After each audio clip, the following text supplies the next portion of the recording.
Hello, Rick Komarek, Certified Financial Planner here, bringing you an article I just loaded to my blog here in January 2021 titled 7 Financial Resolutions.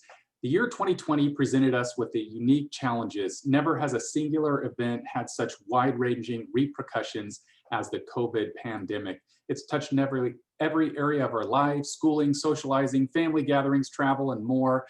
And the restraints from social distancing and restrictions implemented to spread of COVID remain in place. Of course, it wasn't just our daily routines that were impacted. The economy and our investments saw unprecedented swings in 2020. Yet we're an optimistic nation as the economy was set to climb out of a deep hole. Investment legend Warren Buffett said, "I remain convinced nothing can basically stop America. The American miracle, the American magic has always prevailed, and it will do so again." Last year's strong finish for stocks suggests that Buffett is on the right track. As we enter a new year, we tend to look back at our successes, our challenges, and new goals for the upcoming year. Without a doubt, we're all faced with challenges in 2020, but we all had victories too, I'm sure. I'm convinced that most of us are hopeful as we look to 2021. I know I certainly am.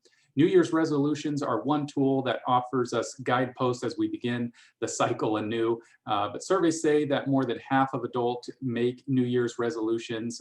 Some of us don't keep them though, of course. The top 2 resolutions every year are on money and health. So my goal is to help keep things simple and realistic, focusing on resolutions for your finances. I'll offer some options. Some may seem simple, but the foundation of any plan must be based on the basics, the fundamentals. Some may apply to you, others may not, but I encourage you to grab a hold of what's realistic for you. So with that, here they are, 7 financial resolutions to get you started in 2021. Number 1, make a budget. You won't know where your money is going until you track your expenses.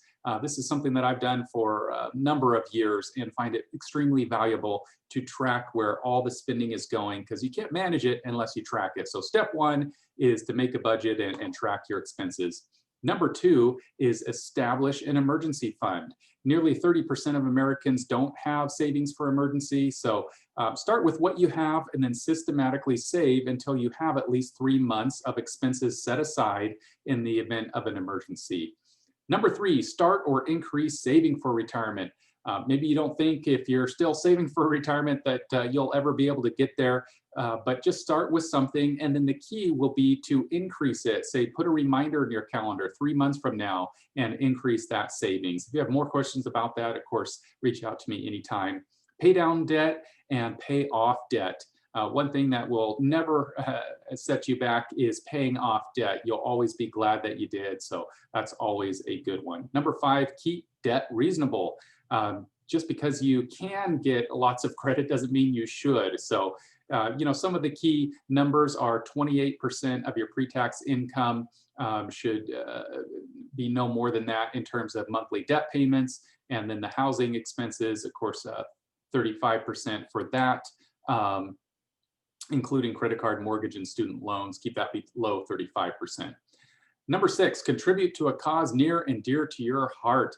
Consider incorporating regular financial gifts towards your church or charity. That always will help and make you feel good at the same time. Finally, number 7, get your affairs in order. Finish setting up a will or a trust, update your beneficiaries, update life insurance, consider a living will. All of these non-financial aspects are important pieces to have in your overall financial plan. The 7 resolutions are simply guidelines and suggestions. Does it seem overwhelming? Then just focus on 1 or 2, or grab a hold of the ones that apply to you and tackle 1 per month. And within a few months, you'll be done. As I always remind you, I'm here to assist you, encourage you, and point you in the right direction. If you have any questions, I'm no further than a phone call or an email away.